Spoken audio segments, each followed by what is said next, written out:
بسم اللہ الرحمن الرحیم۔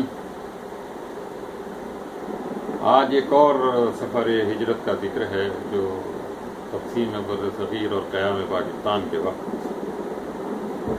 ہوا تھا۔ لاکھوں لوگوں نے اس وقت ہجرت کی تھی۔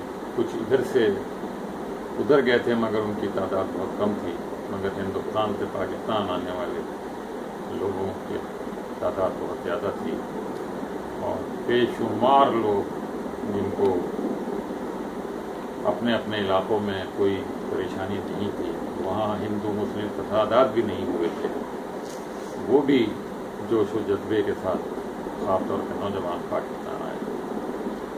مشرقی پنجاب سے جو لوگ آئے تھے وہ تو حالات کی خرابی کی وجہ سے اور مارکاٹ کی وجہ سے اور گھر جلائے گئے تھے اور عزتیں لوٹی تھی ہندوؤں اور سکھوں نے، ان حالات میں وہ مجبوراً اپنا گھر بار چھوڑ کے یہاں آئے تھے۔ لیکن ہندوستان کے دیگر علاقوں میں جہاں امن و امان کی حالت اتنی خراب نہیں تھی، لوگ اپنی مرضی سے پاکستان آئے۔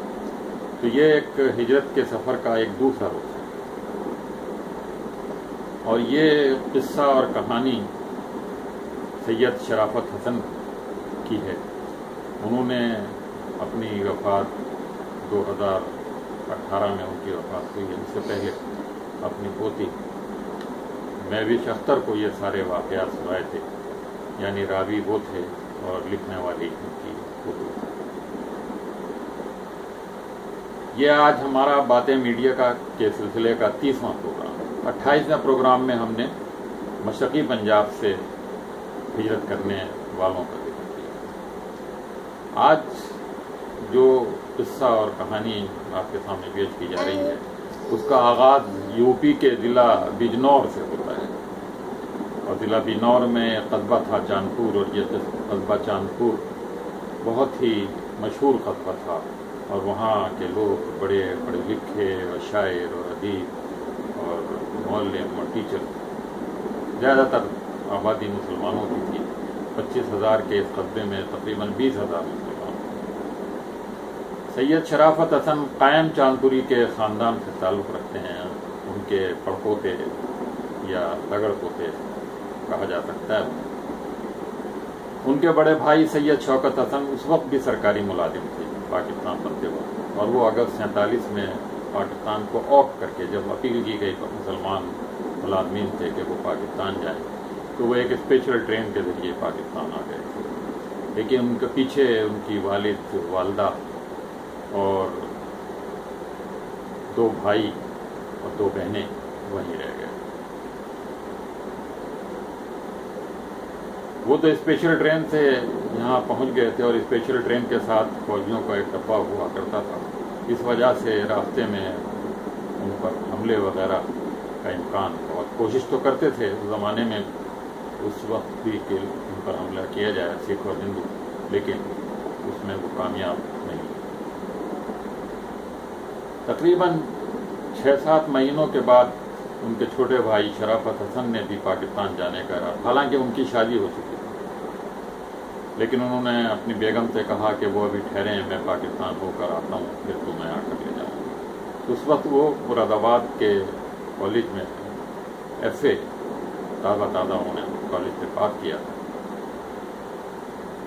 وہاں سے وہ دسمبر 1947 میں، یعنی پاکستان بننے کے صرف 3-4 مہینے کے بعد روانہ ہو گئے، اور پھر لاہور سے ہوتے ہوئے کراچی پہنچے۔ کراچی میں ان کے بھائی جن کا بھی ذکر ہوا ہے موجود تھے۔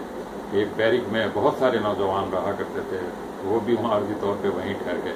وہ بتاتے ہیں کہ وہاں کراچی کے موسم کا پہلا تجربہ یہ ہوا کہ وہاں کھٹمل بہت زیادہ تھے، اور پھر چارپائیوں کے بجائے لوگ نیچے چٹائیاں بچھا کر سویا کرتے۔ ان کے ایک دادا رشتے کے کوئٹہ میں انجینئر تھے، جو شاید زلزلے کے وقت تعمیر نو کے سلسلے میں ریاست اطلاعات میں بلائے گئے تھے۔ وہ اس زمانے کے انجینئر تھے، وہ وہاں موجود تھے۔ یہ کراچی سے پھر کوئٹہ روانہ ہو گئے، اور اتفاق سے جاتے ہی ان کو وہاں پر ٹریجری آفس میں ملازمت بھی مل گئی، کچھ مہینے تو بغیر تنخواہ کے کام کیا، لیکن اس کے بعد یہ باقاعدہ وہاں جب لوگوں کے انٹرویو ہوئے تو پھر یہ باقاعدہ ملازم ہوا۔ کچھ عرصے ملازمت کرنے کے بعد یہ جولائی سن 1948 میں اپنی بیگم کو لینے کے لیے واپس جانپور گئے۔ اس وقت تک حالات بہت کشیدہ ہو چکے تھے اور امرتسر کا رابطہ ٹرینوں کا وہ بند ہو چکا تھا، تو اس کے لیے پھر انہیں دہلی سے راجستھان کے راستے اور کھوکھر آباد کے راستے یہاں آنا تھا۔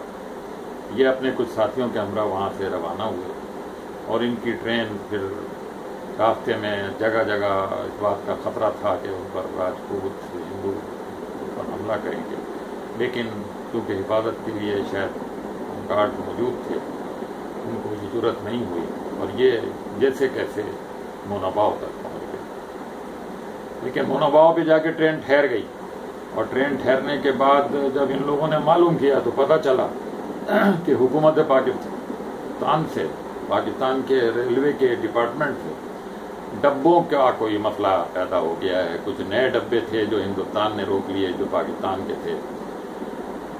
بہرحال وہ جھگڑا ہوا اور اس کی وجہ سے وہ ٹرین موناباؤ پہ رک گئی، اور موناباؤ پہ انہوں نے کہا جس کو اترنا ہے اتر جائے، ہم واپس جا رہے ہیں۔ لوگوں کو کچھ سمجھ نہیں آئی، وہ بیٹھے رہے۔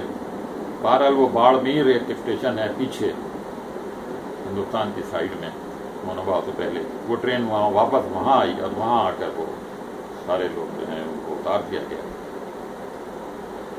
اور کچھ لوگوں سے کہا گیا کہ واپس ٹرین دہلی جا رہی ہے، اگر آپ لوگ جانا چاہتے ہیں چلیں۔ بہت سارے لوگ چلے گئے، لیکن جو نوجوان طبقہ تھا جس میں جوش تھا، جس نے پاکستان کے لیے قربانیاں دی تھی، جس نے پاکستان کے لیے نعرے لگائے تھے، جس نے پاکستان کا مطلب کیا بٹ کے رہے گا ہندوستان کے نعرے لگائے تھے، ان کو میں جوش تھا کہ ہم نے اپنی نئی مملکت میں جانا ہے۔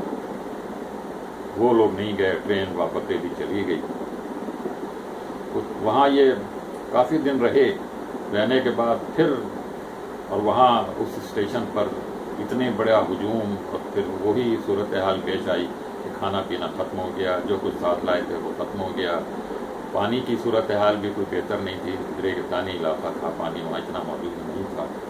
بہرحال چند دنوں کے بعد وہاں پھر ایک ٹرین آئی، اور وہ ٹرین ان کو لے کر موناباؤ تک آئی، اور پھر ان کو موناباؤ پہ پھر اتار دیا اور کہہ دیا اب آپ قریب ہیں، یہاں سے کھوکھر آباد پیدل چلے جائیں، اور وہ ٹرین واپس وہاں سے پھر دہلی چلی گئی۔ اس دوران خراب کھانے کی وجہ سے، موسم کی شدت کی وجہ سے، گرمی کے مہینے تھے، ریگستان کی وجہ سے بہت سارے لوگوں کی طبیعتیں خراب ہوئیں۔ کچھ لوگوں کا وہیں انتقال ہو گیا، وہیں ان کی تدفین کی گئی۔ شرافت صاحب جو یہ واقعہ بیان کر رہے ہیں، جو اس سفر میں راوی ہیں، وہ بتاتے ہیں کہ ان کو پیچش ہو گئی خراب کھانے اور مرچوں کی وجہ سے۔ جو علاقے میں جو کھانا ملا وہ مرچوں والا تھا۔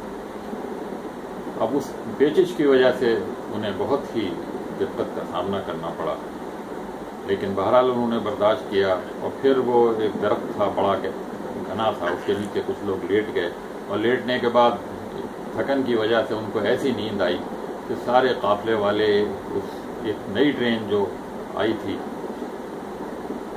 وہاں جانے کے لیے، موناباؤ جانے کے لیے، موناباؤ سے آگے جانے کے لیے، وہ اس میں سوار نہ ہو سکے، اور وہ ٹرین ابھی روانہ نہیں ہوئی تھی کہ کچھ لوگوں نے آ کے ان کو جگایا۔ جب ان کی آنکھ کھلی تو پتہ چلا کہ چاروں طرف راجپوتوں نے جو تلواریں سونتے ہوئے تھے ان لوگوں کو گھیرا ہوا ہے۔ انہیں شاید یہ خدشہ ہوا کہ یہ مسلمان جو یہاں جمع ہوئے ہیں یہ ہم پر حملہ کریں گے، اس لیے وہ وہاں جمع ہو گئے۔ لیکن ان کی آنکھ کھلی اور یہ نیم غنودگی کے عالم میں دوڑے ٹرین کی طرف، اور ان کے ایک ساتھی نے بڑی مدد کی ان کی۔ چھوٹا موٹا ان کے پاس سامان تھا، لیکن 2-3 عدد تھے، ایک میں بستر تھا، ایک میں کچھ برتن تھے، ایک میں کچھ سامان تھا۔ یہ 3 بکسے اٹھا کر اور ان کے ساتھیوں نے ان کی مدد کی۔ بہرحال یہ ٹرین میں بیٹھ گئے، اور ٹرین جو ہے پھر وہاں سے ان کو موناباؤ اتارا۔ موناباؤ اتارنے کے بعد پھر ان سے کہا کہ آپ پیدل جائیں۔ اب ان کو کبھی ریگستان میں چلنے کا کوئی تجربہ نہیں تھا، لیکن بہرحال انہوں نے کہا کہ یہ اونٹ گاڑیاں یہاں موجود ہیں، کچھ لوگ اونٹ گاڑیوں میں سوار ہو جائیں، کچھ عورتیں سوار ہو جائیں، مرد پیدل چلیں۔ بہرحال یہ وہاں سے یہ روانہ ہوئے۔ راستے میں کوئی گجرا روڈ کا ایک اسٹیشن آیا، وہ شاید مسلمانوں کا گاؤں بھی کوئی قریب میں تھا۔ اب یہ اپنی پیچش کی وجہ سے مجبور تھے، بہرحال یہ وہاں رک گئے، پھر وہ قافلہ جو پیدل چل رہا تھا وہ آگے نکل گیا. اب ان کو کچھ سجائی نہ دے, رات کا وقت تھا. یہ اور ان کے ایک ساتھی تھے, وہ بیچارے ریگستان میں, اور ان کی بیگم جو تھیں وہ وہاں چلی گئیں. اس کے بعد پھر یہ ان کو روشنی نظر آئی, یہ اتفاق سے پھر بھاگے وہاں اور جا کے یہ اس قافلے کے ساتھ مل گئے اور کھوکھرا پار پہنچ گئے. کھوکھرا پار پہنچ کر انہوں نے سجدہ شکر ادا کیا اور انہوں نے اللہ تعالیٰ کا بڑا بڑا شکر ادا کیا کہ اس نے ایک نئی مملکت میں ان کو, جس کو ان کے خوابوں کی سرزمین تھی, ان کو پہنچا دیا. لیکن وہاں بھی کھانے پینے کے لیے کوئی خاص چیز نہیں تھی. وہاں کا اسٹیشن ماسٹر اس زمانے کا کوئی بہت ہی بھلا مانب تھا. اس نے کہا میرے پاس کچھ پوریاں پڑی ہیں, پتہ نہیں کس کی ہیں, اس میں چنے کی دال اور گندم کا آٹا ہے, میں یہ کھول دیتا ہوں, آپ لوگوں کے پاس برتن ہیں تو آپ پکا لیجیے. 12 ان کے برتن جو ان کے ساتھ ان کی والدہ نے کر دیے تھے وہ انہوں نے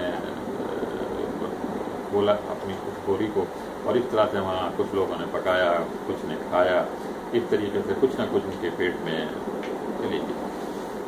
پھر آگے یہ کھوکھرا پار والی ٹرین سے روانہ ہوئے. راستے میں ایک اور اسٹیشن آیا, وہاں پر کچھ عورتیں چولہا جلا کر ان کے لیے موجود تھیں اور کھانا پکا رہی تھیں, مگر یہ کھانا پیسوں سے دیا جا رہا تھا. اور یہ بتاتے ہیں کہ ایسی حالت تھی کہ ابھی روٹی توے سے اترتے نہیں تھی کہ لوگ اس پہ چپٹ پڑتے تھے. بہرحال سب جب کچھ لوگوں کے پیٹ میں کھانا چلا گیا پھر دوسروں کو موقع ملا, تو اس طرح سے ہوتے ہوئے پھر یہ میرپور خاص آئے. میرپور خاص میں یہ بتاتے ہیں کہ وہاں کی جو انجمنیں تھیں لوکل, انہوں نے پھر ان کے لیے بڑے اچھے کھانے کا انتظام کیا ہوا تھا. اور وہاں ان کو جب کھانا ملا ان کی بھوک بھری, ان کی جان میں جان آئی. اور اس طرح سے یہ ہوتے ہوئے پھر میرپور خاص سے یہ حیدرآباد پہنچ گئے. ان کو چونکہ کوئٹہ جانا تھا تو یہ پھر بولان میل کے انتظار میں وہاں ٹھہرے رہے, اور پھر بولان میل کے ذریعے یہ پھر کوئٹہ. اس پورے سفر میں ان کو تقریباً 11-12 دن لگ گئے. ان کے والدین, خاص طور پہ والدہ نے ان کو چلتے وقت بہت روکا تھا کہ تم کہاں جا رہے ہو, مجھے چھوڑ کر کہاں جا رہے ہو. اور یہ نئے وطن کے جوش میں وہاں سے یہ روانہ ہو گئے, اور پھر یہ 11-12 دن کے بعد یہ کوئٹہ پہنچے. اس سفر کی جو مثال ہے وہ قوموں کی تاریخ میں بہت کم آپ کو ملے گی, جہاں لوگوں نے مرضی سے, اپنی آزادانہ رائے سے, اپنے ہرے بھرے گھر, اپنے والدین, اپنے بھائیوں کو چھوڑ کر ایک نئی مملکت کی طرف سفر کیا. اور سفر کرنے کے بعد اس نئی مملکت میں انہوں نے کیا کچھ حاصل کیا اور کیا کچھ کھویا, یہ ایک لمبی داستان ہے. لیکن ایسی مثالیں قوموں کی تاریخ میں بہت کم ہیں جب لوگ اپنی مرضی سے, زبردستی, مجبوری بھی ایک قربانی ہے, اور اس کی وجہ سے بہت سارے لاکھوں لوگوں کو تو گھر بار چھوڑنے پڑے. لیکن یہ ایسے لوگ تھے, یہ ایسے نوجوان تھے جو جوش و جذبے کے ساتھ, جو ایک نئے ملک کی تعمیر کے لیے اور اپنے مستقبل کے لیے, اور جس مقصد کے لیے یہ ملک لیا گیا تھا, کچھ لوگ اس مقصد کے لیے اس نئے ملک کی طرف آئے. ایسے ہی کسی اور کتاب کے ساتھ, کسی اور, یہ کتاب ابھی غیر مطبوع ہے, جب چھپے گی تو اس کا جو کچھ بھی نام رکھا جائے گا وہ کتاب آپ, فی الحال یہ مسودہ ہے جس کو سامنے رکھ کر انشاءاللہ کسی اور کتاب کے ساتھ اگلے ہفتے پھر حاضر ہوں گے.